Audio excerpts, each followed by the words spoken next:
What it do, what it do, what it does. How y'all doing today?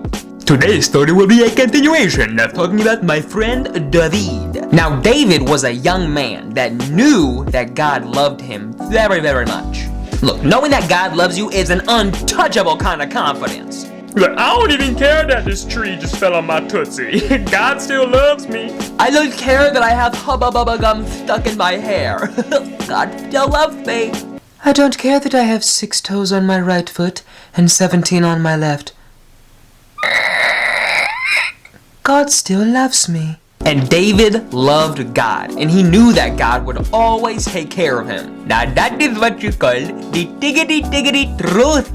Now at the time, King Saul loved David because David was so daggone brave. So Saul asked David to come on down and live with him. Wow, that's one way to reward bravery, I guess. Yeah, I'm extremely brave. Come on, come sleep on my futon. So David went to live in King Saul's palace. Ooh, never mind, yeah, it's a palace. He ain't gonna be sleeping on no daggone futon, okay? He gonna be sleeping on a crouton. King Saul's son, Jonathan, became very good friends with David. And Jonathan did things for David that showed that he was David's best friend. What's up, David? Yeah, we'll be sharing a bunk bed. You can have the top bunk if you wanna. Just don't pee during the night. I hate when it feels like I sleep in a rainforest. And Jonathan made a promise to be David's friend. Jonathan took off his own coat and gave it to David. Yeah, here, David. Here's my best hoodie. Don't mind the grease stains. Then Jonathan gave David his sword, his bow, and his belt. Yeah, man, I want you to have the sword so you can spread butter or creme chaz on your toast. And I want you to have the bow so you can, like, I don't know, shoot stuff. Yeah, and I want you to have my belt because I don't wear pants anymore, so I don't need it. I'm straight leggings, man. These were very, very special gifts. Jonathan gave David these gifts because he loved him and he wanted to be David's best friend. You see now, kids, you can't buy love, but you can buy friendship. And David accepted Jonathan's gifts. And he knew that Jonathan would be his best friend for a long time. It gonna be besties for the riggedy resties. David did many great things to help the people of Israel. And God blessed David.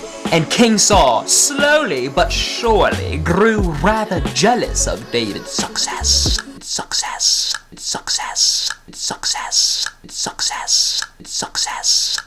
Here we go. Once, Jonathan was talking to his father, King Saul. Even though Saul was unhappy with David, Jonathan told his father why David was such a good friend. Dad, he's like so nice, man. He's been living in our palace for the longest time, and he hasn't used my toothbrush like once. He reminded his father of all the good things that David had done. And he asked his father not to be angry at David. Jonathan was a best friend of David. They was like peas and carrots. He was the forest to his gump. He was the mushrooms to his fields. He was the ear to his wax. He loved David like he loved himself. And David also knew how to be a friend. David showed his friendship by promising to always be nice to Jonathan and everyone in his family. Even Jonathan's father, who was constantly trying to kill David. Jonathan and David both knew that one day God would make David king of Israel. And Jonathan knew that David's promise would be very important for his safety and for his family's safety when David became king. And David showed that he was a good friend by keeping his promise for the rest of his life. Now that